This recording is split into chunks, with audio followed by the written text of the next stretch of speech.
थेट जाऊया छात्रों की गूंज कार्यक्रमात. तिथे राहुल गांधी पोहोचलेत. चलो युवा, हाथ से हाथ जोड़ के जंजीर अन्याय की तोड़ के, झूठ तेरे सब धोखे और नहीं अब चल पाएंगे. एक कल्चरल शॉक है कि हमारी बेटियां इस प्रकार की भाषा कैसे बोल सकती हैं. कर युवा ख्वाब ये जल जाएंगे, सिंहासन वो हिल जाएंगे. युवा ख्वाब ये जल जाएंगे, सिंहासन वो हिल जाएंगे. छात्रों की गूंज है ये, छात्रों की गूंज, छात्रों की गूंज है ये, छात्रों की गूंज. सिस्टम बदलने के लिए छात्रों की गूंज, शिक्षा व्यवस्था के लिए छात्रों की गूंज, देश के कल के लिए छात्रों की गूंज, तेरे और मेरे लिए छात्रों की गूंज. छात्रों की गूंज है ये, छात्रों की गूंज, छात्रों की गूंज है ये, छात्रों की गूंज. Please welcome Shri Rahul Gandhi.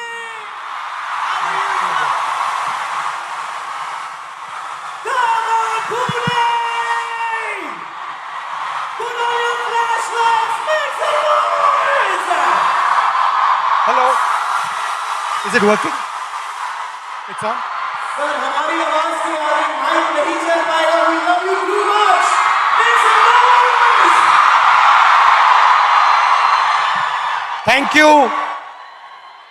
Thank you for this wonderful welcome in Pune.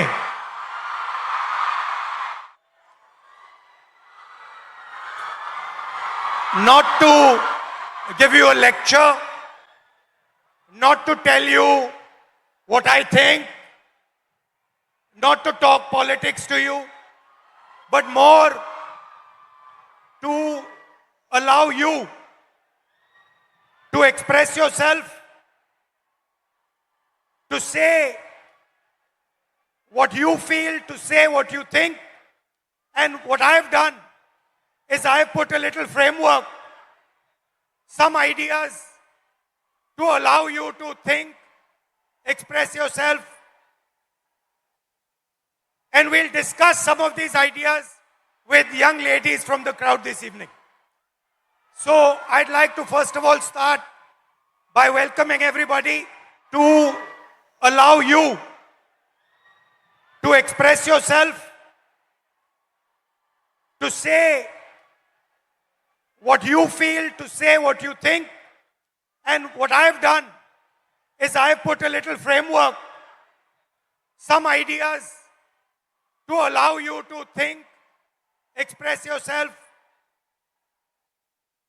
And we'll discuss some of these ideas with young ladies from the crowd this evening. So I'd like to first of all start by welcoming everybody. सबका मैं यहाँ स्वागत करता हूँ. और पहली बार शायद मुझे बॉयज कम दिख रहे हैं या दिख ही नहीं रहे हैं और लड़कियां दिख रही हैं. The idea behind this evening is, as is written over there, break the cage.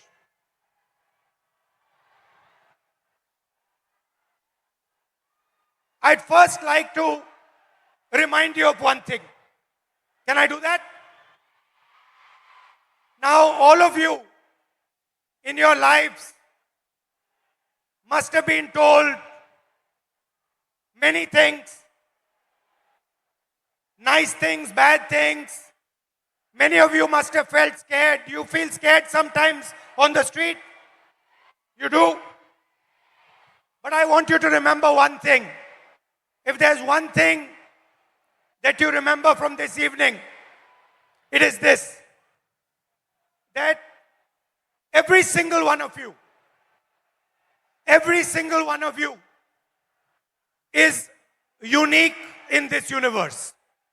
If I was to look for any one of you, I will not be able to find a replica of that person.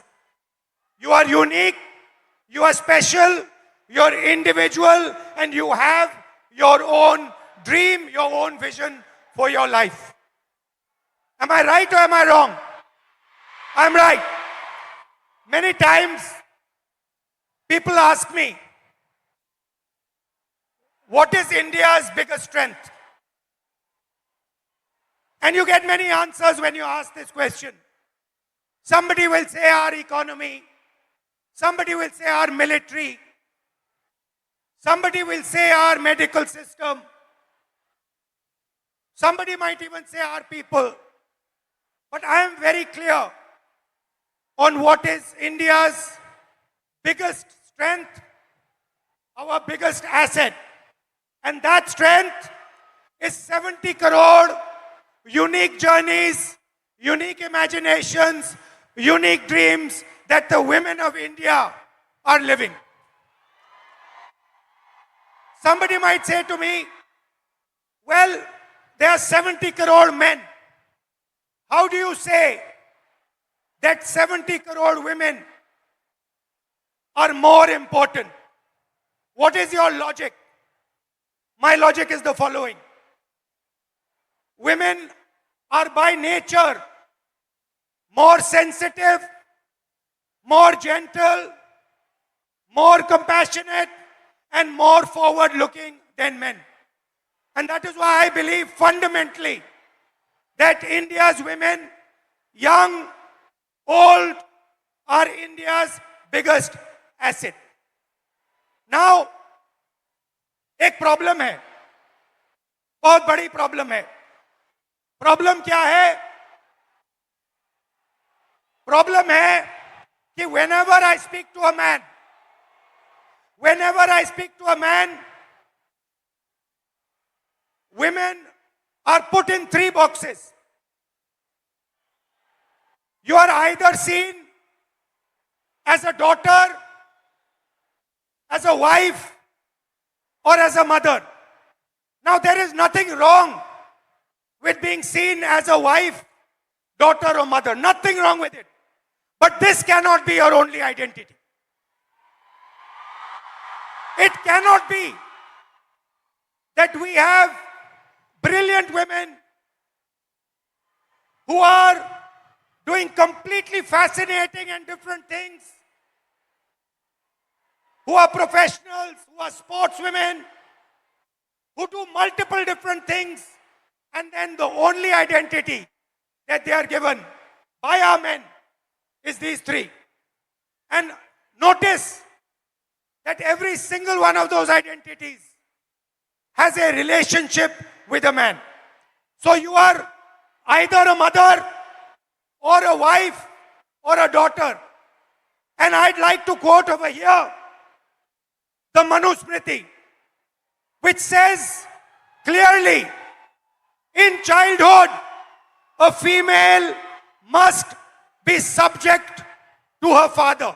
Meaning, the Manusmriti says, in childhood, a female belongs to her father.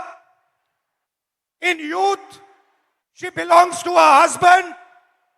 When her lord is dead, she belongs to her sons. A woman must never be independent. This is a direct quote from the Manusmriti. And these words are a shame, because these words should never ever have been spoken. Hello, how are you? Hello.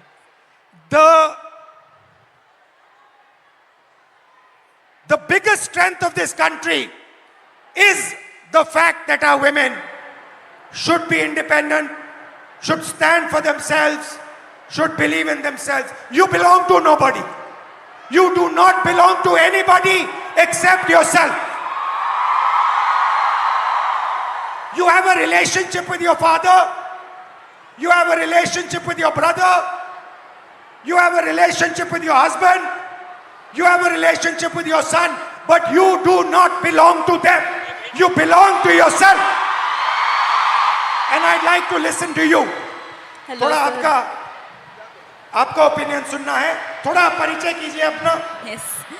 Hello, I am Advocate Rama Prasad Zavre. I have recently graduated. I'm a lawyer and I will be pursuing masters after this. I have noticed in the last 5 years that I spent taking my degree that women in my field are subjected to such stereotypes that my classmate would not be.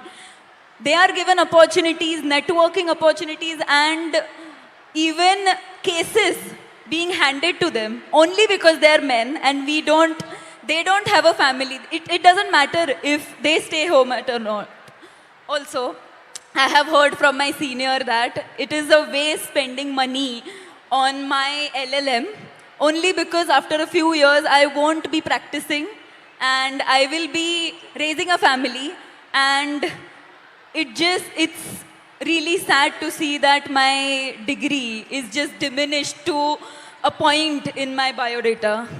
So how, when this happens, when you're in an exam at work and you're being told that you're a second-class citizen, that your degree does not matter, a man's degree matters, your degree does not matter, how does it make you feel inside? What do you want to say to India, to your friends here, about how you feel? Because I'm sure a lot of them also feel the same way. Definitely. I want my colleagues, my teachers, my friends to have confidence in me that I won't need to prove that I have that degree. I studied for it, I put my energy, efforts into it, and I will be successful. I don't think I need to prove it to a man. Because Now, this is, I like this. She's saying that why do I need to prove it to a man?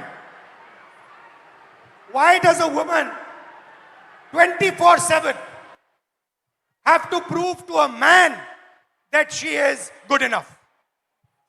Fundamental question. Would you like to say something about that? Hello, my name is Jnaneshwari. I'm from Pune, Maharashtra itself. I completed my master's in culture, media and governance from Jamia University, Delhi.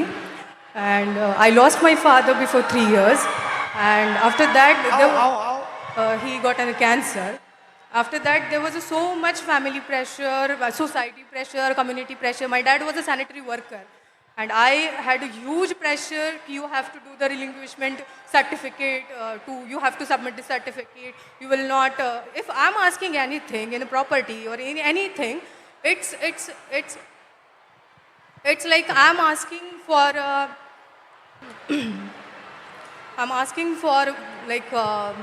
it's not my right. I'm asking for the घर में जो भी सारी चीज़ें हैं उसमें मैं हिस्से मांग रही हूँ, हिस्सेदारी मैं कर रही हूँ. As a woman, I'm asking for a हिस्सा. हाँ, और as a like if is any other man, if I have my brother and it's his right. But if I'm asking, it's मैं हिस्सा मांग रही हूँ. If your brother is asking, yes, it's his right. Yeah. And if you are asking, मैं हिस्सेदारी कर रही हूँ घर में. मैं हिस्सेदारी कर रही हूँ. हिस्सेदारी. Okay. Yes. Again, now I'm come back from Delhi and like there is a huge pressure for marriage, and guy want a girl who is look fair, educated, healthy, but he doesn't want the girl like me who wants to pursue her career. You're a very beautiful girl. What do you mean he doesn't want a girl like you? Thank you.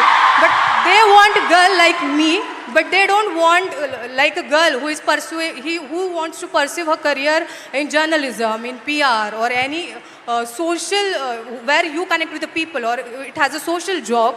They don't want like girl like me. They want 9 to 5 girl who is doing office work. She will come back at 5. She will serve you she will cook for you. She will serve you food and everything. The girl like me who wants to go into the journalism field, who wants to go on the... But why would a man not be proud of a wife who goes out, works, is independent, is living her own vision, her own dream? Why is it that the man is uncomfortable with this idea? Then I think the man or his family would not be able to control on her. But why is this control so important for a man?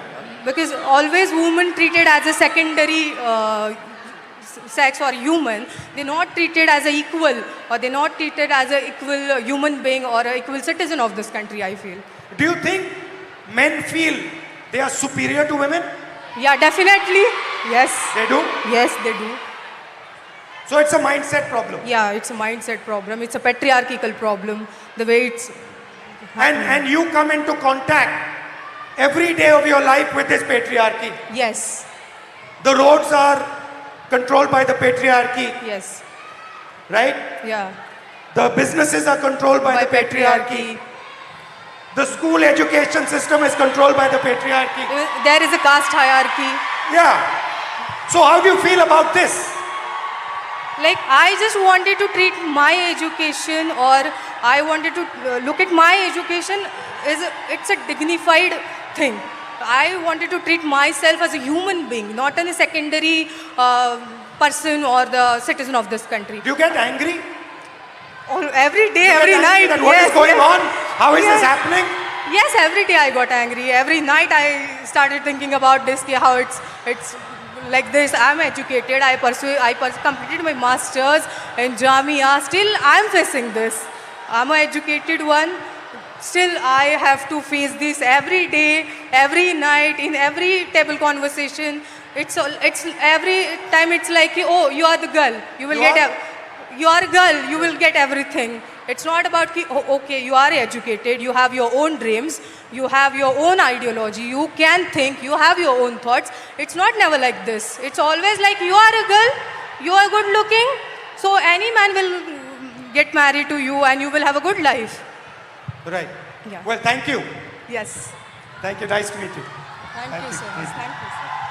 So, we came up with the interesting word control. Do you feel that society tries to control you, men try to control you? In everything that you do?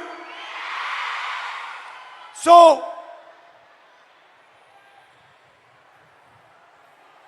here is a trap. And there are 4 methods of control. And I want to understand from you, have I got this right or have I got this wrong?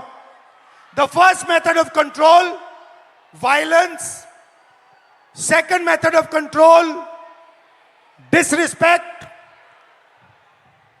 Time is used against you, and in every single sphere of life, in some way or the other, men and the system is trying to control you, make sure that you do exactly what it wants. Agreed? And very interestingly, this oppression is disguised as concern. Ki we are very concerned about you. That is why we need to control you. Yes? Okay. So, let's discuss a little bit about violence. Let's discuss a little bit about violence. ये जो line है, कुछ हो गया तो, ये आप अपने को बोलती हो? बाहर जाएंगे तो कुछ हो गया तो? Family members tell you, उधर मत जाओ, कुछ हो जाएगा, right? There are 3 तरीके के कंट्रोल हैं, 3 तरीके की हिंसा है, सॉरी. एक तो डायरेक्ट है. मैंने आपको पहली फोटो दिखाई, उसमें मैंने कहा कि 70 crore journeys are there. First thing to understand is before they are born, पैदा होने से पहले हर साल 4.5 लाख लड़कियों की हत्या होती है. That is the first violence, पहली हिंसा. दूसरी हिंसा, harassment. इस भीड़ में से 80% लड़कियों को कहीं ना कहीं हरास किया गया है, राइट? सड़क पे, बस पे, रेस्टोरेंट में, स्कूल में, कॉलेज में 80% महिलाओं को हरासमेंट किया जाता है। तकरीबन 30%, 29% महिलाओं पर फिजिकल वायलेंस होती है। घर में, सड़क पे मारा जाता है, धमकाया जाता है, पीटा जाता है। और फाइनल आंकड़ा अनबिलीवेबल, 100 में से 6 महिलाओं को हिंदुस्तान में रेप किया जाता है। 100 में से 6 महिलाओं को हिंदुस्तान में रेप किया जाता है। यह हुई direct physical violence. Violence of opportunity, 50% महिला एजुकेशन या काम को रिजेक्ट करती हैं सेफ्टी के कारण। हिंसा से बचने के लिए 50% महिला एजुकेशन बंद कर देती हैं या फिर जॉब छोड़ देती हैं। और आखिरी फाइनेंशियल हिंसा क्यों? क्योंकि अगर आप एक महिला हो, एवरेज हिंदुस्तान की महिला को हर साल सेफ्टी पे 17,500 रुपए एक्स्ट्रा खर्च करने पड़ते हैं। ज्यादा कितना ज्यादा? इसका डबल। तो 3 तरीके की हिंसा है। एक तो डायरेक्ट हिंसा, एक फाइनेंशियल हिंसा और एक अपॉर्चुनिटी के कारण। तो पहला इंट्रैपमेंट है हिंसा। अब आपकी सुनेंगे। Welcome. What's your name? Tejaswini. नमस्कार, कैसे नाम? सुचित्रा। मैत्री। हाँ? मैत्री। कब? बताओ, who would like to start? आप शुरू करेंगी? बोलिए, बीच में आइए। Hello everyone. Hello sir. Hello. मेरा नाम सुचित्रा पागी है। मैं पालघर वसई से बिलोंग करती हूँ और अभी मैं इकोनॉमिक्स में मास्टर्स कर रही हूँ हड़पसर में SM जोशी कॉलेज में। जब हम सिक्योरिटी की बात करते हैं लड़कियों की, तो खुद के साथ होना और दूसरों के साथ होना बहुत अलग चीज़ है। उसमें ज़मीन आसमान फ़र्क है।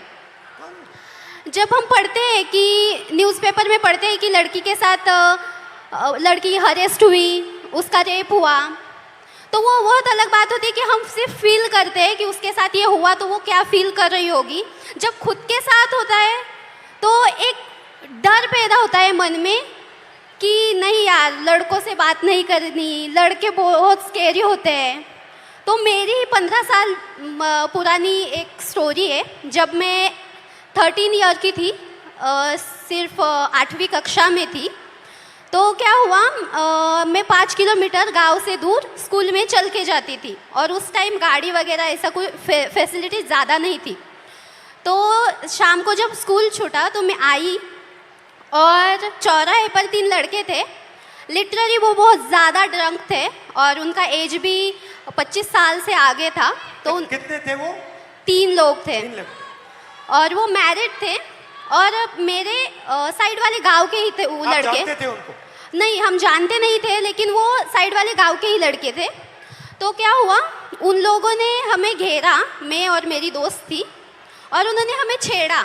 लिटरली मतलब पास आ रहे थे और ऐसे कमर को हाथ लगाना और हाथ लगाने के लिए आ रहे थे। तो मैं बहुत ज़्यादा डर गई कि ये क्या हो रहा है। तो उस टाइम पे समझ में नहीं आ रहा था कि मैं क्या करूं। तो मैं भाग गई। तो मैंने अपने पापा से कहा। आपकी फ्रेंड भी भाग गई? हाँ, मेरी फ्रेंड मुझे छोड़ के भाग गई। तो क्या हुआ, मैंने अपने पापा से कहा कि पापा मेरे साथ ऐसा ऐसा हुआ। तो वो हमारे साइड वाले गांव के लड़के थे। तो पापा ने क्या कहा कि हम कंप्लेन करेंगे, पुलिस स्टेशन में कंप्लेन करेंगे, लेकिन मैं नहीं आऊँगा, मम्मी को लेके जाओ। तो मैं मेरी मम्मी को लेके गई। क्यों? क्योंकि पापा का मतलब ऐसा वो सोचते हैं कि तुम एक महिला हो तो तुम्हारी माँ जितना तुम्हें जानती है उतना मैं नहीं जानता। तो जब एक लड़की पर बात आती है तब पापा भी माँ को आगे रखते हैं। तो हम पुलिस स्टेशन गए और कंप्लेन की और उनको शिक्षा मिली, उनको बहुत मारा गया, पीटा गया। उनको मारा? हाँ, उन लड़कों को मारा गया, पीटा गया। उसके बाद ना कि मेरे घर वाले, मेरा पूरा गांव मेरे अपोजिट खड़ा हुआ कि ये लड़की है और इसके साथ ऐसा ऐसा हुआ है तो इसे पढ़ाओ मत, इसे घर में रखो और पढ़ाओ मत क्योंकि इज्जत चली गई। तो चली गई? हाँ, तो पापा ने कहा कि नहीं, मैं मेरी बच्ची को पढ़ाऊंगा और उन्होंने मुझे पढ़ाया, बल्कि पुणे में भेजा और मैं बहुत ज़्यादा डरी हुई थी कि मेरे साथ ऐसा ऐसा हुआ था तो अब पुणे में भी वैसा ही ना हो। तो मैं 2022 में पुणे में आई। तो जब मैं लाइब्रेरी से आई हॉस्टल में तो बस PMPL में बहुत ज़्यादा भीड़ थी और मैं गिरने वाली थी। तो एक लड़के ने मेरा हाथ पकड़ा, मुझे खींचा और स्टेबल किया और आगे एक महिला खड़ी थी, उसके बीच में मैं और आगे मेरे पीछे वो लड़का खड़ा था। तो लिटरली उस लड़के ने मेरी कमर के इस कोने से लेकर इस कोने तक में हाथ लगाया और मुझे पीछे खींचा और मैं डर गई। मैंने तुरंत में पीछे मुड़ी और उसके कान के नीचे बजाया और वह सिचुएशन ये थी सर कि वहाँ पर जो लड़कियाँ थी वो कुछ नहीं बोली। और अब जब मैं स्टेबल हुई कि अब नहीं, मेरे साथ ऐसा नहीं होगा, तो अभी रिसेंटली पिछले वीक में मैं अपने घर से वसई से पुणे आई। पुणे स्टेशन से ट्रेन पर मैं उतरी और वहाँ पर एक ड्रंक आदमी था, वो सामने से आया और लिटरली मेरे यहाँ पर ब्रेस्ट के नीचे छुआ उसने। तो मैंने उसके हाथ को पकड़ा और उसे मारा। वहाँ भी महिलाएं थी,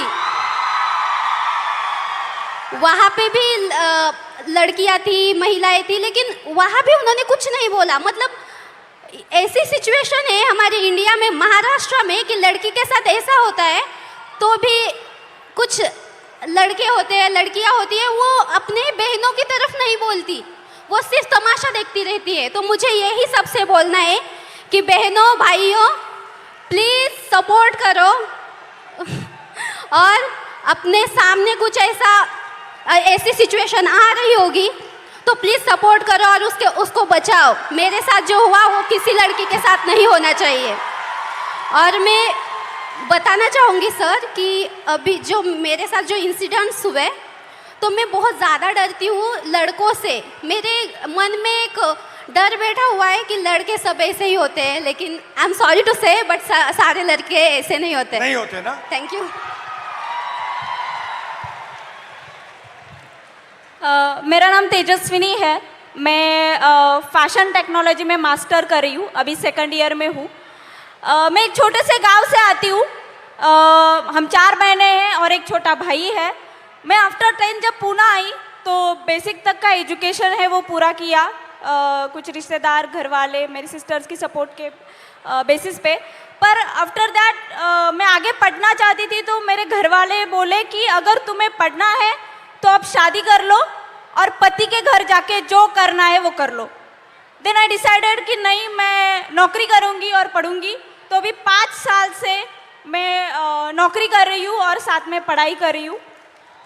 मेरे कुछ मतलब इस स्ट्रगल में मेरे कुछ दोस्तों ने मुझे साइकिल खरीद के दी। तो ये सब मैनेज करते मैं जब साइकिल से ट्रैवल करती हूँ तो मतलब इतना आम हुआ है, इतना नॉर्मलाइज हुआ है कि कोई भी आके कट मार के चला जाता है या फिर कमेंट पास करके चला जाता है या कुछ गाना गाता है जो सेक्सी सॉन्ग हम बोलते हैं वो कर देता है। तो मतलब ये इतना नॉर्मलाइज हुआ है कि मैं अभी रिएक्ट करना भी मैंने छोड़ दिया है, क्योंकि मैं करूँगी तो भी क्या करूँगी।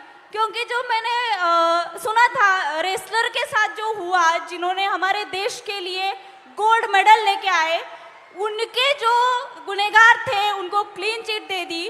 तो मैं तो एक सामान्य घर की लड़की हूँ जिसको ठीक से सपोर्ट भी नहीं है।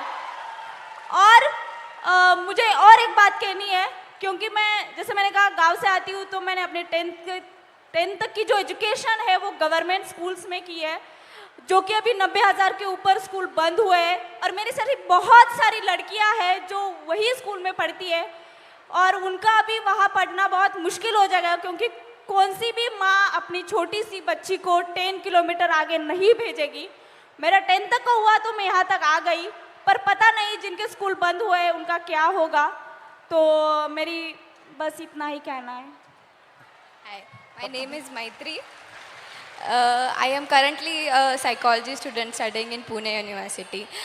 And I travel by daily commute by public transportation literally almost every single day. And I feel like safety is becoming a very big concern because I leave early and return home late. So it becomes a very... What time? What time? I leave around 8 a.m. and I come home around 9:30 p.m. That is very late for where I live. Yeah. So I feel I coming from an urban city is very probably I don't have to give up my education because of my safety. But the girls from the rural area region have to.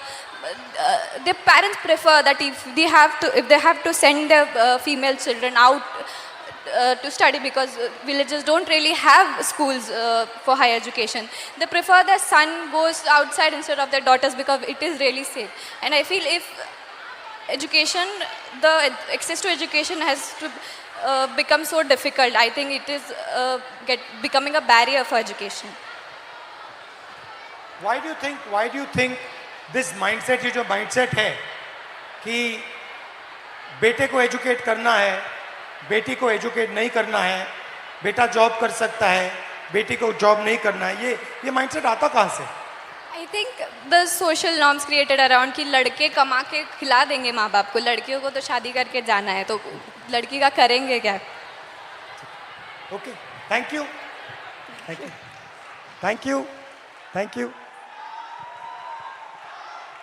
तो next, अभी हमने आपको हिंसा की बात की, अब control की बात करते हैं। लड़की बहुत मॉडर्न हो गई है। 60% हमारी जो लड़कियां हैं, 60% घर से अकेली नहीं जा सकती हैं। अगर घर से बाहर जाना होता है तो किसी के साथ जाना होता है। सेकंड, 45% शादी के लिए या हाउसवर्क के लिए 45% शादी या हाउसवर्क के लिए ड्रॉप आउट करती हैं।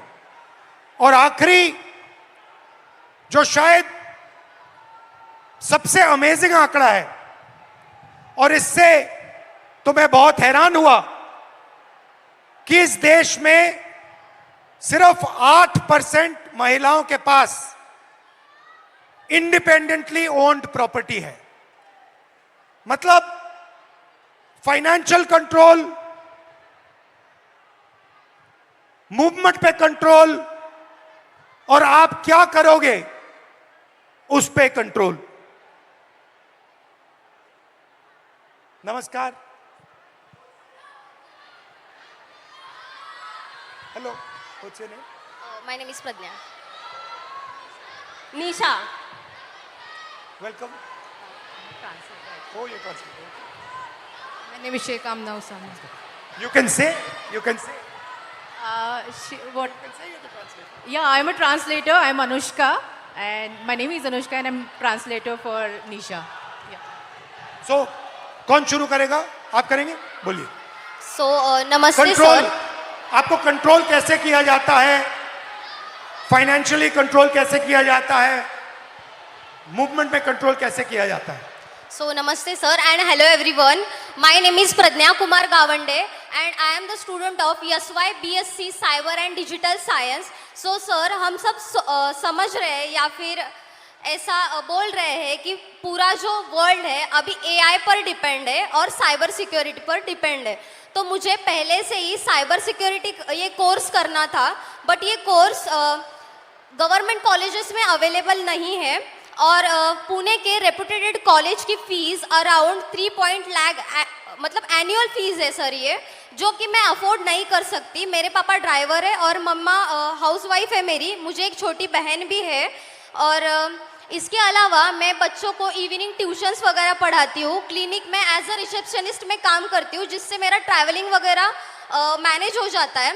तो मैंने मेरा डिसीजन चेंज करके दूसरे कॉलेज में एडमिशन लिया, जहाँ पे मुझे साइबर सिक्योरिटी स्कॉलरशिप के साथ नहीं मिल रहा था। तो मैंने दूसरा कोर्स ले लिया, cyber and digital science. So sir, मैं क्विक हिल फाउंडेशन की तरफ से साइबर अवेयरनेस करती हूँ, और मुझे बच्चों की प्रॉब्लम्स ये समझ आ रही है, महिलाओं की प्रॉब्लम्स ये समझ में आ रही है कि एआई के द्वारा उनके फ़ोटोज़ बहुत अश्लील मतलब वे से एडिट करके उनको डिमांड की जा रही है कि अगर आप मुझे इतने इतने पैसे नहीं दोगे तो मैं आपके फ़ोटोज़ सोशल मीडिया पर डाल दूंगा। और इसका सॉल्यूशन सिर्फ और सिर्फ साइबर सिक्योरिटी जो वॉरियर्स जो साइबर वाले हैं उनके पास है। और ऐसे कोर्स को हमें स्कॉलरशिप क्यों नहीं दी जा रही है, और स्कॉलरशिप नहीं है तो गवर्नमेंट में ये कोर्स क्यों नहीं है। और ठीक है, अगर हम लड़कियां ये वर्किंग होके सीख रहे हैं तो फैमिली के रिस्ट्रिक्शंस और सोसाइटी के रिस्ट्रिक्शंस कि इतने बजे घर क्यों आ रही हो, कॉलेज के अलावा आप इधर उधर क्यों घूम रही हो, इतने बजे इसका कॉल क्यों आ रहा है, बाहर जा रहे हो स्कार्फ बांध के ही जाओ, या फिर और कुछ, इनसे बात मत करो, उनसे बात मत करो, ये मत ये पहनो। आपके मम्मी पापा कहते हैं, कौन कहते हैं आपको? एक्चुअली मेरे मम्मी पापा सपोर्टिव है, बट हम ऐसे एरिया से आते हैं कि अगर हम पुणे में भी रह रहे हैं तो थोड़ा एरिया अलग पड़ता है सर। वहाँ पे सोसाइटी उनको रोक टोक करती है, और वो भी सोसाइटी के प्रेशर के अंडर अगर हम पढ़ रहे हैं और हमारे ऊपर फाइनेंशियल प्रेशर है तो हम करियर पर या फिर हमारे जो स्टडीज़ पर कैसे फोकस कर सकते हैं। और दूसरी बात ये है कि अगर हम काम कर रहे हैं तो हमें ये सब रेस्ट्रिक्शंस, ठीक है, अगर मैंने माना कि ये हमारे सेफ्टी के लिए है, बट ये तो डायरेक्टली हमारे फ्रीडम पर वार हो रहा है। मैं नहीं चाहती कि मुझे एक स्पेशल फेवर वगैरह मिले, बस मुझे एक फेयर चांस चाहिए सीखने का और खुद के पैरों पर खड़े होने का। That's it. Thank you sir. Thank you. मेरा नाम शेख आमना उसामा है। मैं SY BA में हूँ, पॉलिटिकल साइंस है मेरा मेजर सब्जेक्ट। मैं भिवंडी से आती हूँ और मैंने देखा है भिवंडी में नॉट ऑल बट कुछ पेरेंट्स तो ऐसे हैं जो सिर्फ अपनी बच्चियों को इस वजह से नहीं पढ़ा रहे क्योंकि वो लड़कियाँ हैं। उनको यही बोला जाता है कि अरे तू लड़की है, पढ़कर क्या करेंगी। उनको ऐसा लगता है कि ये पढ़ेंगी तो ये इकोनॉमिकली इंडिपेंडेंट हो जाएंगी, और वो उनको इकोनॉमिकली डिपेंडेंट रखना चाहते हैं because they want to enjoy the patriarchy और कंट्रोल ओवर देम। उसके अलावा सेकंड थिंग ये कि my parents are very supportive. उन्होंने इतना कुछ होने के बाद भी मुझे बहुत सपोर्ट किया है और पुणे पढ़ने के लिए भेजा। पुणे में मैं एक UPSC एस्पिरेंट हूँ, तो मुझे क्लासेस जाने के लिए, कोचिंग क्लासेस जाने के लिए मैं पब्लिक ट्रांसपोर्ट का यूज़ करती हूँ। पब्लिक ट्रांसपोर्ट में भी लड़कियाँ इतना अनसेफ फील करती है कि कभी कभी ऐसा होता है कि अगर आप बस में चढ़ो और कोई आदमी के पास एक सीट खाली है बस की, तो आपको 10 मरतबा सोचना पड़ता है कि मैं बैठूं या मत बैठूं, मैं रुकूं कि कोई महिला के बाजू में सीट खाली हो जाएंगी, मैं उधर जाके बैठूं। तो ये सीट मिलने के बाद भी बैठने के लिए 10 मरतबा सोचना पड़ता है। सेकंड थिंग, जब हम देखते हैं कि बस बहुत ज़्यादा फुल है, हद से ज़्यादा रश हो गया है, तो भी सोचना पड़ता है कि अरे जाए या मत जाए, कोई छेड़ देगा, कोई बैग टच कर लेगा, तो ये एक टेंशन रहता है। इसका अपोजिट, अगर बस पूरी खाली है तो भी जाने से डर लगता है। मतलब आपको क्या करना है, आपको भरी हुई बस में चढ़ना नहीं है, आपको खाली बस में चढ़ना नहीं। मतलब हमने पब्लिक ट्रांसपोर्ट को भी ऐसा बना दिया है ना कि गर्ल्स को सेफ फील ही नहीं होता है। तो मैं गर्ल्स से भी और बॉयज़ से भी कहना चाहूँगी कि अगर आपकी वजह से लड़कियाँ अनसेफ फील कर रही है तो आप ही का काम है कि उनको सेफ भी फील कराए। अगर किसी के साथ ये होता हुआ देखें तो प्लीज़ उसके अगेंस्ट में आवाज़ उठाए, एक दूसरे को सपोर्ट करें, बिकॉज हम ये नहीं चाहते कि हमें बहुत ज़्यादा अपॉर्चुनिटी चाहिए, बट जितना हमारा राइट है इक्वल अपॉर्चुनिटी हम भी डिजर्व करते हैं। हेलो राहुल जी, मैं आपको सबसे पहले बताना चाहूँगी कि मैं सुबह से मुझे बहुत बुखार है, लेकिन उसके आगे की बात ये है कि मैं जो मांजरी में पिछले 10 दिनों से भूख हड़ताल चल रहा है, जो मेरे भाई बहन जो अनशन पर बैठे हैं वहाँ से मैं आई हूँ, तो मुझे कहाँ कहाँ बैठे हैं? मांजरे में, पुणे में ही। अच्छा, और क्या कारण क्या है? जो हमारी मांगे है वो इसमें लाई है, मैं आपको आगे देने बोलो वाली बोलो थी। बोलो। तो हमारी मांग है कि हमें शिक्षा चाहिए, और मैं आपको मराठी में समझाऊंगी, ताकि मैं ताकि मेरी बात है वो अकेली निशा की नहीं है, वो सब ट्राइबल स्टूडेंट की है, पूरे देश की है, पूरे महाराष्ट्र की है। इसलिए मैं आपको मराठी में बात करके बताऊंगी। जो आम्ही जे उपोषणासाठी बसलेलो आहोत, आमचे भाऊ आणि त्याच्यामध्ये आमच्या 2 बहिणी देखील बसलेल्या आहेत, आणि त्यातलीच एका बहिणीची तब्येत खूप नाजूक झाली, तिला आज हॉस्पिटलमध्ये नेलंय। आणि हे सगळं असताना देखील जेव्हा आमचे प्रतिनिधी मंत्रालयामध्ये गेले, तर तेव्हा आमचे जे आदिवासी विकास विभागाचे मंत्री आहेत ते काय बोलले असतील तुम्हाला सांगितलं तर तुमच्या अंगावर काटा येईल। ते म्हणतात, सॉरी, मी याच्यावर काही करू शकत नाही, हे सीएमच्या हातात आहे। मग तुम्ही जर आदिवासी विद्यार्थ्यांच्या विकासासाठी तिथं बसलेत, तर तुम्ही जर तिथं आमच्या विकासासाठी बसलेत आणि तुम्ही जर आमचा विकास साधू शकत नाही, तर तुमचा तिथं बसण्याचा अधिकार नाही, हे मी आज ठणकावून सांगते। आणि दुसरी गोष्ट म्हणजे मी अजून एक सांगेल की ज्या आमच्या भागामध्ये ज्या आश्रमशाळा असतात, तिथं जे सेंट्रल किचन पद्धत लागू केली, जसं की एका ठिकाणी जेवण बनणार आणि ते 70-80 किलोमीटर लांब घेऊन जाणार, आणि त्यामुळे ते जेवण खराब होतं, त्यामुळे विषबाधा होते। आणि विद्यार्थी, आताच एक गोष्ट झाली गडचिरोलीमध्ये, कारण आदिवासी ज्या आश्रमशाळा आहेत त्याच्यामध्ये बेडची सुविधा नाही आहे, पिण्याचं पाणी देखील नाही आहे। त्याच कारणामुळे गडचिरोलीमध्ये विद्यार्थ्यांनी झोपेत असताना त्यांना मण्यार सापाने दंश करून 3 विद्यार्थी मेले आणि 3 विद्यार्थी अजूनही हॉस्पिटलमध्ये आहेत। तर आमची मागणी अशी आहे की त्या विद्यार्थ्यांच्या पालकांना ॲटलिस्ट 1 कोटीची तरी मदत करा, आणि ह्या सरकारने त्यांची मदत 4 लाखांवर मोजलेली आहे। तसंच आमचं त्यांना एक म्हणजे मागणं आहे की ज्या आमच्या आदिवासी विद्यार्थिनी असतात, तुम्ही जर पाहिलं ते जे आदिवासी हॉस्टेल आहेत ते जे शहरं आहेत जसं की पुणे, मुंबई, तर जे पुण्याचा जो सेंट्रल भाग आहे तिथं नाही आहेत, मांजरी, कोंढवा, और इस वजह से जो हमारा शिक्षण है, हम जो पढ़ते हैं वो पढ़ाने के लिए टाइम ही नहीं रहता, क्योंकि 4-4 घंटे हमें वहाँ जाने आने में ही लगते हैं। तर ह्या सगळ्या मागण्या घेऊन आम्ही मागच्या 10 दिवसापासून उपोषणासाठी बसलोय। तर माझी तुम्हाला विनंती आहे की मी तुम्हाला जे आता निवेदन दिलं आहे त्याचा विचार करून तुम्ही आमच्या आदिवासी विद्यार्थ्यांसाठी काहीतरी करून आमच्या मागण्या सोडवण्याचा प्रयत्न कराल। थँक्यू। तो बताओ ओके, इन्होंने अपने कुछ मुद्दे आपके लिए लाए हैं। तो पहला पॉइंट ये है कि आदिवासी कम्युनिटी से वो बिलोंग करती है, और आदिवासी डिमांड्स के लिए इनके काफ़ी भाई बहन सारे उपोषण पे पिछले 10 दिनों से पुणे में ही बैठे हैं। क्या मेन डिमांड क्या है?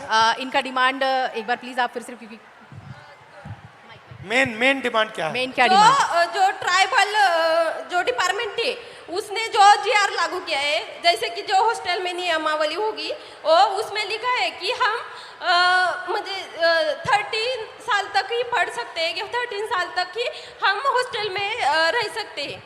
और फर्स्ट डिमांड ये है उनकी कि ये जिस ट्राइबल हॉस्टल्स में ये रह रही है वहाँ पे ऐसा रूल है कि वो सिर्फ 30 ईयर्स तक ही वहाँ पे रह सकती है। आफ्टर दैट ये सरकारी हॉस्टल है?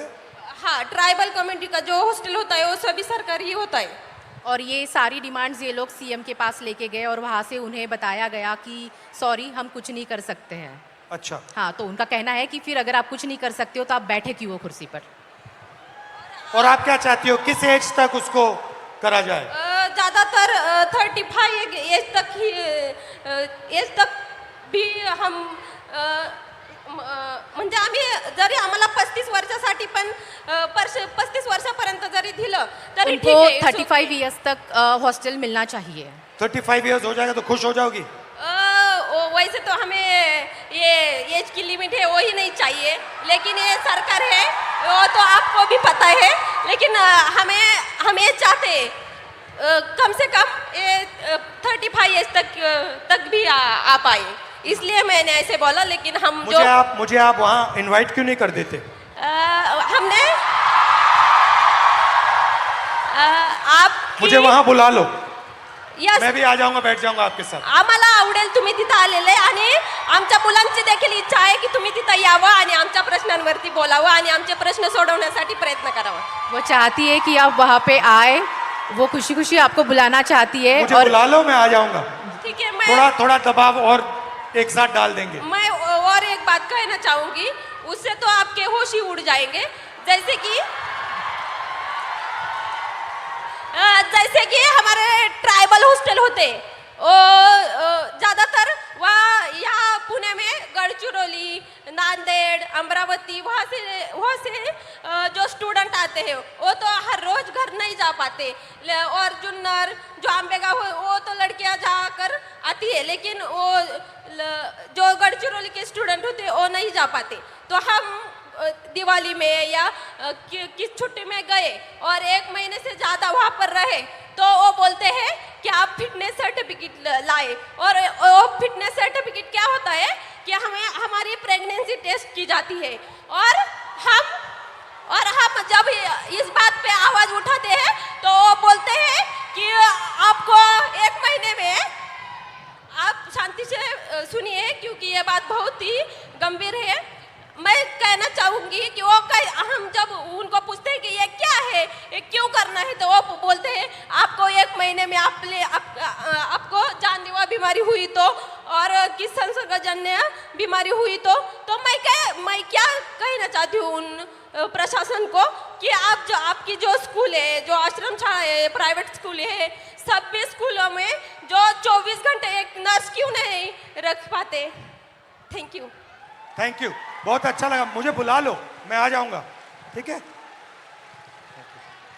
Thank you. तो डिसरिस्पेक्ट की बात करते हैं.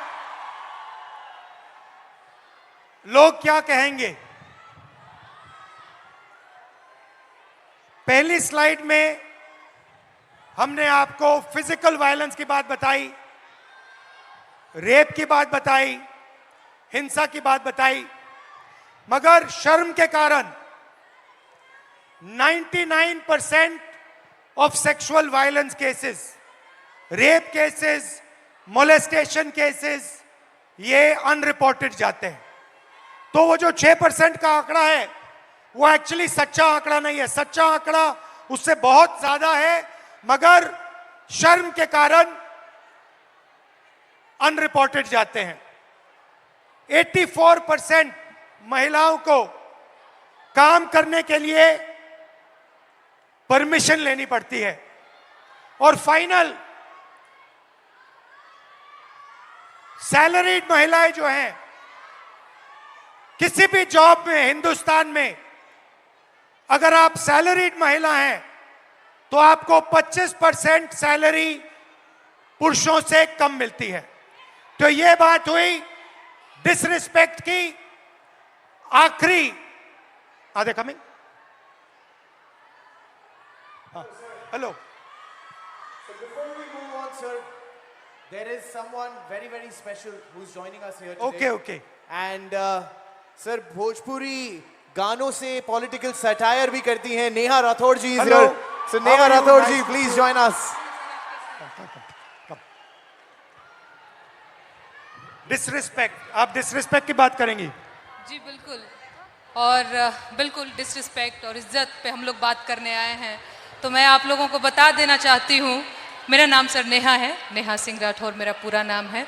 मैं भोजपुरी में लोकगीत लिखती हूँ, गाती हूँ, और मैं सरकार से उन तमाम मुद्दों पर सवाल पूछ लेती हूँ जो सरकार को पसंद नहीं आते, और बदले में मुझे ढेर सारी गालियाँ और FIR झेलने पड़ते हैं. ये किस बात की इज्जत है भाई महिलाओं की? डेमोक्रेसी में हम अपने प्रधानमंत्री से सवाल नहीं पूछ सकते हैं, तो ये किस बात की इज्जत है? मुझे याद है सर, मैं शादी करके नई ससुराल आई थी, और मैंने उस दौरान एक गीत गाया था यूपी में काबा, और मेरे पीछे जीप भर भर के पुलिस भेजी जा रही थी.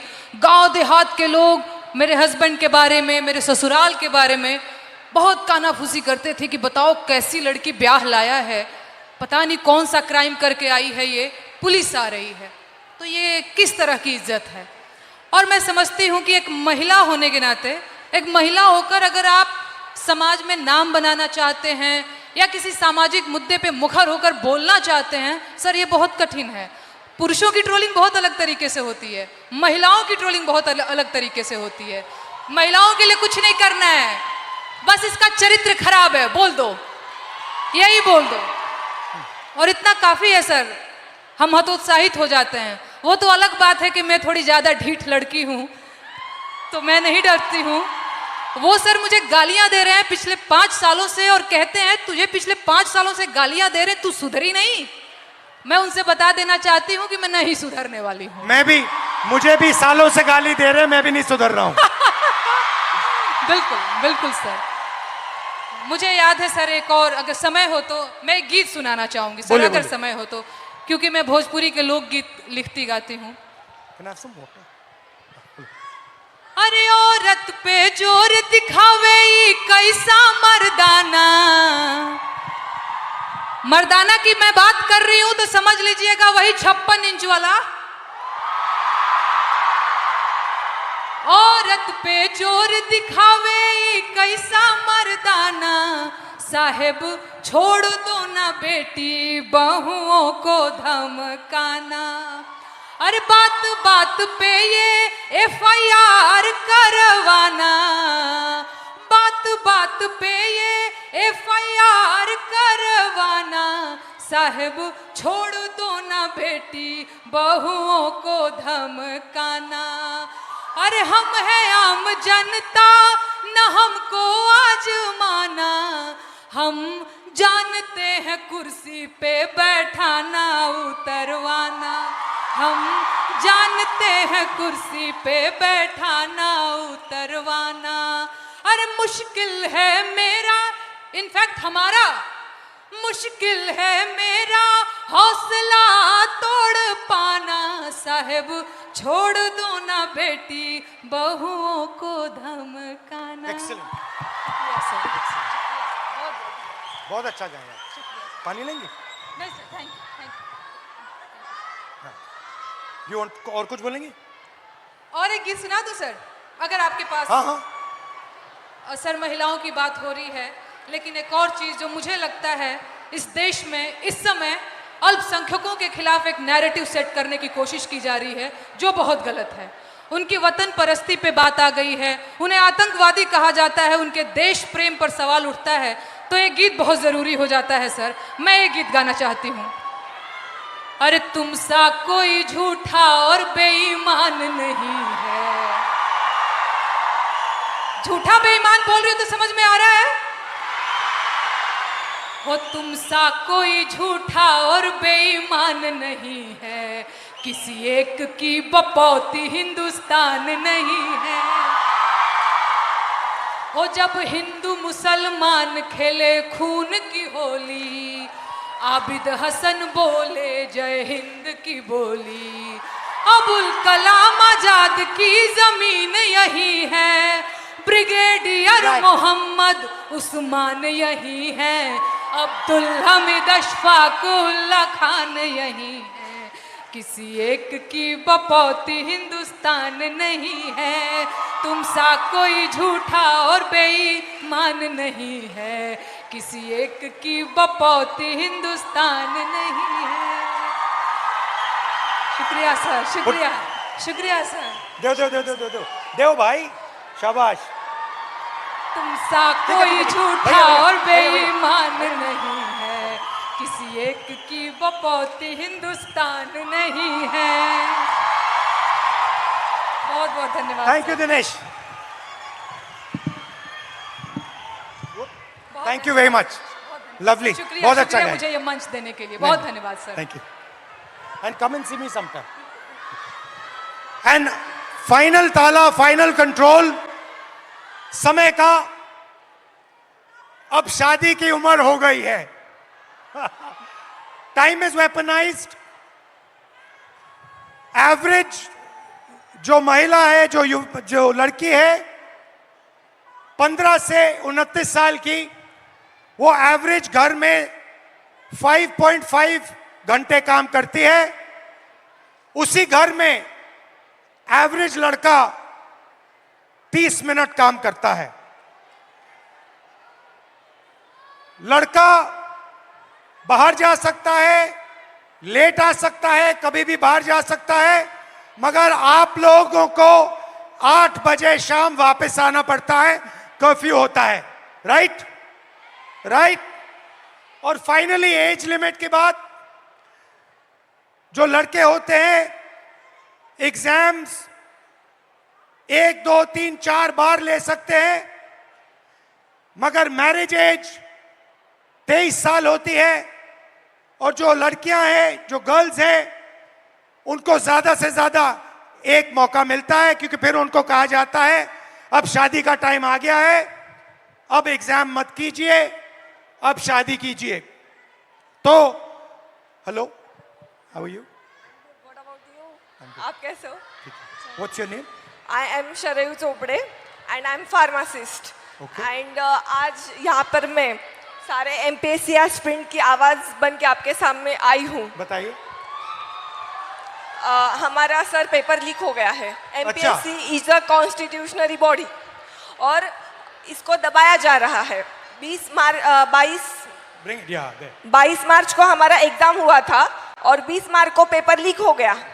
जब पता चला पेपर लीक हुआ है तो एमपीएससी ने डिनाई कर दिया। फिर एफडीए कमिश्नर और एमपीएससी को खुद जाके हम मिले, ये पूरा वायरल हो गया। तब सिर्फ कंप्लेंट की है, अभी सीआईडी के पास गया है और अभी उसको दबाया जा रहा है। बहुत सारे ऑफिसर्स के नाम आए हैं, बहुत सारे अधिकारियों के नाम आए हैं और इसको सप्रेस किया जा रहा है। We want justice, we want transparency, we want fair examination, because यहाँ पे जितने भी बच्चे हैं वो बहुत दिन रात पढ़ाई करते हैं। Pune is MPSC hub. Maharashtra के कोने कोने से यहाँ पर वो एमपीएससी देने के लिए, अधिकारी बनने के लिए आते हैं। तो जब हुआ तो आपको कैसा लगा?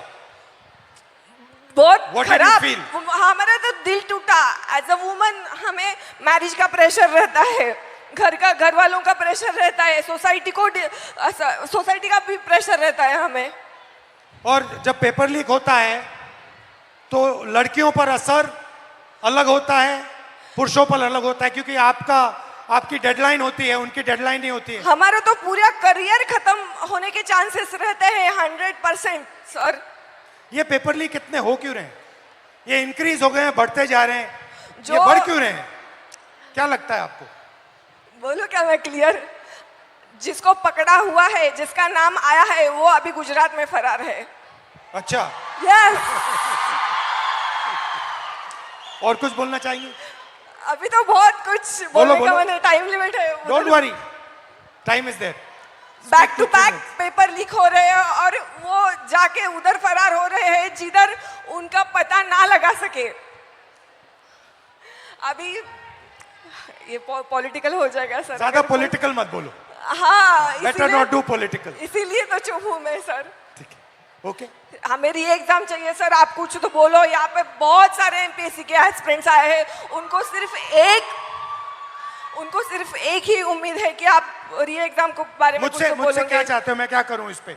आप हमारे साथ रहिए, आप हमें सपोर्ट कीजिए। जो हमारे साथ अनफेयर हुआ है उसको प्लीज, उसको कुछ तो कीजिए। हमारा वो रद्द होना चाहिए। नायब तहसीलदार के लड़का लड़की वो टॉप 5 में है, उनका अगर पिछला रिजल्ट देखा ना, उनको कुछ भी नहीं है, वो A ग्रेड B ग्रेड में है। ठीक है, थोड़ा डिस्कस करेंगे, फिर मुझे बताना एग्जैक्टली कैसे मदद कैसा हुआ। यस, मैं आपको पूरे स्क्रीनशॉट्स, वो जो है प्रूफ, वो सब मैं आपको दिखा दूंगी। ठीक है, thank you, welcome, thank you so much sir. Thank you.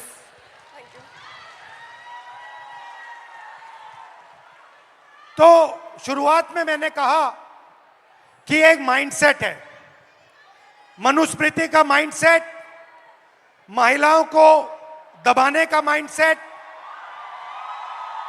और मैं थोड़ी छोटी सी वीडियो आपको दिखाना चाहता हूं और फिर इसके बाद आपसे एक सवाल पूछना चाहता हूं।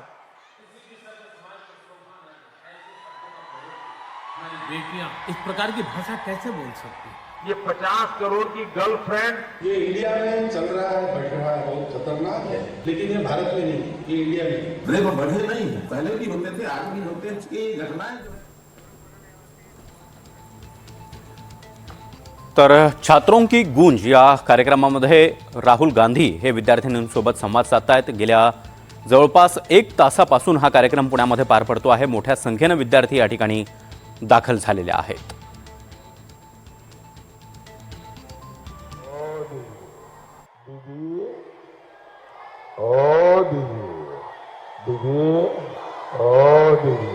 एक कल्चरल शॉक है कि हमारी बेटियां इस प्रकार की भाषा कैसे बोल सकती हैं?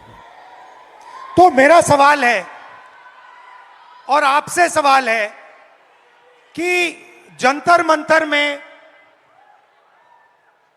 गालियां लड़कों ने भी दी और लड़कियों ने भी दी, बट प्रधानमंत्री कह रहे हैं कि गाली देना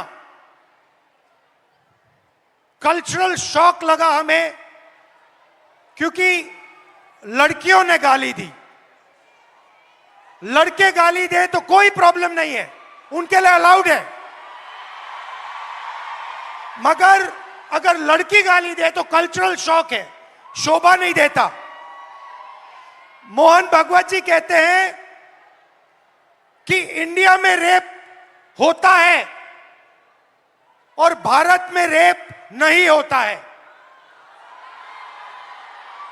खट्टर जी कहते हैं कि 80% रेप महिला के कारण होते हैं।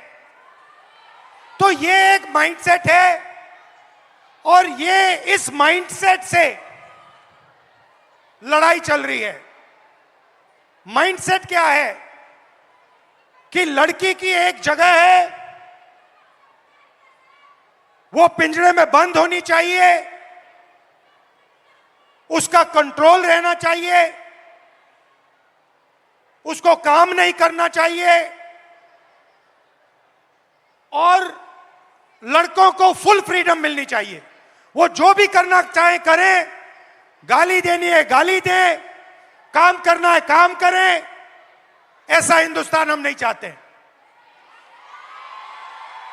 हम न्याय चाहते हैं, सबकी रिस्पेक्ट होनी चाहिए, सबकी रिस्पेक्ट होनी चाहिए, लड़कों की होनी चाहिए, लड़कियों की होनी चाहिए। और ये जो आपके दिल में है, जो डर है, इसको जल्दी से जल्दी मिटा देना चाहिए हमेशा के लिए। तो आइडिया क्या है? ये जो महिलाएं हैं, जो लड़कियां हैं, ये हिंदुस्तान की स्ट्रेंथ है। आप इस देश की फाउंडेशन हो, आप इस देश के फ्यूचर हो।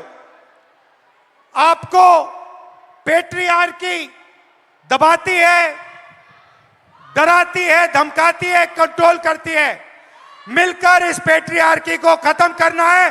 Smash the patriarchy.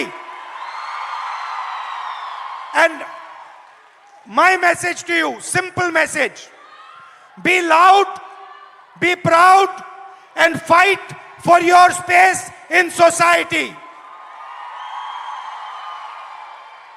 Hello? Huh? We'll do it. I'll just do it. Come. Hello sir. Hello. देश में लोकशाही आज लग रहा है। एक मिनट। ताई का मित्र दे। Grab my hand. आई शपथ। Spread out a little bit. Go like this. पुढे थांबू शकतो आपण। Thank you. सर। Lovely. अभी करते हैं. We'll just finish. When we finish, you talk to me then. Okay? Now it's finished. Lovely to meet you. मुझे बुला लो. हाँ जी एवरीबॉडी, थोड़ी आवाज हो जाए सर के लिए। Come on everybody, let's go. थोड़ी और एनर्जी। पुणे एनर्जी कहाँ है? Yeah. just address them in Marathi saying Pune Manje Prem. Okay. It means Pune means love. Pune Manje Prem. Pune Manje Prem. I'll ask you. Yeah? And I say Pune Manje Prem. You have to all say it. We'll just do it. Okay, and now, girls, सुनो, sir Pune में आए हैं, तो पुणे वालों के लिए भी तो कुछ खास message sir. Pune Manje Prem. Thank you. Pune मंजे प्रेम. पुणे बोल मंजे दिया, प्रेम. guys. से- क्या बात है.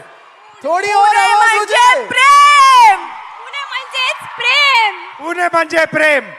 Love you all. Thank you. Good night. Well, there is still something else, sir. There is okay. There's Tell me. still something There's else. the selfie. There is, that definitely is, but there's something else also. Okay. क्योंकि आपने कहा पुणे मंजे प्रेम, and what is that? अच्छा, पुणे तिथे काय उणे. वो भी है. बट क्योंकि सर ने ये कहा, हमने सर के लिए भी एक सरप्राइज रखा है. अच्छा. We have a surprise for you. Ladies, do you mind coming onto this side? Ma'am, do you mind coming onto that side? We have a surprise for you, sir. क्योंकि आप पुणे में आए हैं, the send off to you should be Pune style. Okay. Here we go. Bring them in. Pune style celebration then. Let's go. We walk out.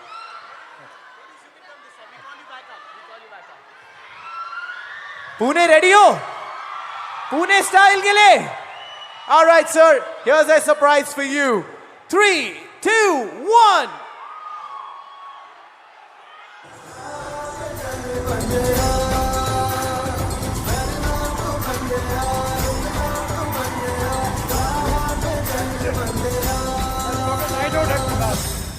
हम आग नहीं उजाला बनना चाहते हैं. हम शोर नहीं आवाज बनना चाहते हैं. हम भीड़ नहीं एक पहचान बनना चाहते हैं.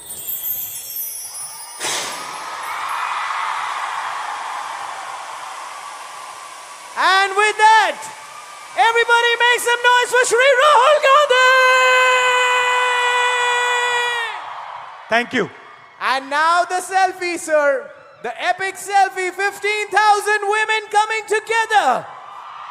Thank you, girls. Thank you so much. Thank you. Let's get a picture with sir.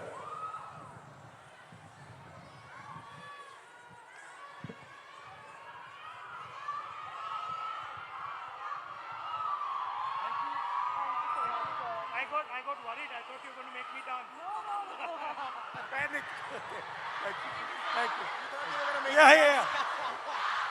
And now, Thank you. and now, सब तैयार हो जाओ सर के साथ सेल्फी के लिए एवरीबॉडी. सारे मोबाइल फ्लैशलाइट ऑन, सारे के सारे.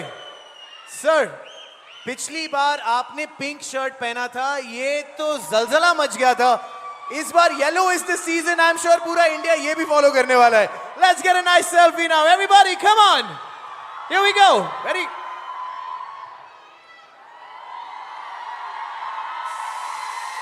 press this button, only this one. Yes, sir. This one. Yeah, you can do it. Come on, Pune! Thank you. And on that note, thank you, sir. We truly, truly, truly love you. Thank you. And you are the person we look forward to do anything Thank and you everything. very much. Thank you for being Thank here, you. sir. And thank you everybody. Thank you for a lovely evening. Come. Really? She wants to come.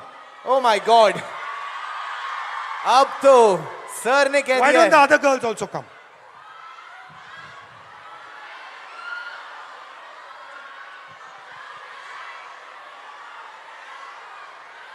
ऐसे ही नहीं कहते कि sir बड़े दिल वाले हैं. सारे आ गए. Everyone is here. Come on.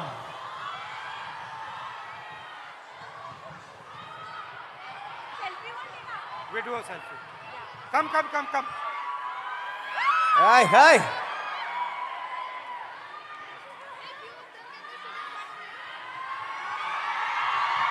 What's your name?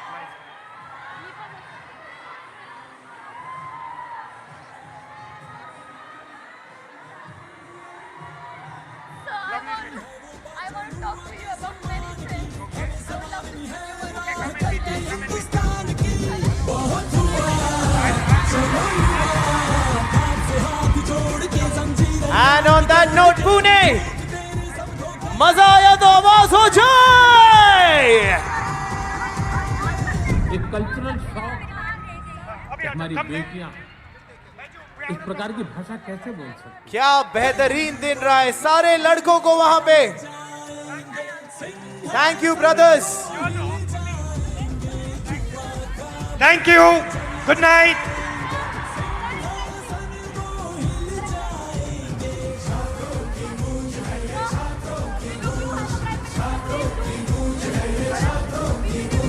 System बदलने के लिए शिक्षा व्यवस्था के लिए I forgot. पुण्यामध्ये छात्रों की गुंज हा कार्यक्रम पार पडलेला आहे. राहुल गांधी यांनी Good night. Thank you. Thank you. Thank you sir. And now छात्रों की इस गूंज को और सेलिब्रेशंस को बढ़ाने के लिए पूरी दुनिया को सोशल मीडिया पे अब आपको बताना है। Thank you so much Pune की सारी लड़कियां, all the girls who came up here, we love you, we respect you, you are the future of the country.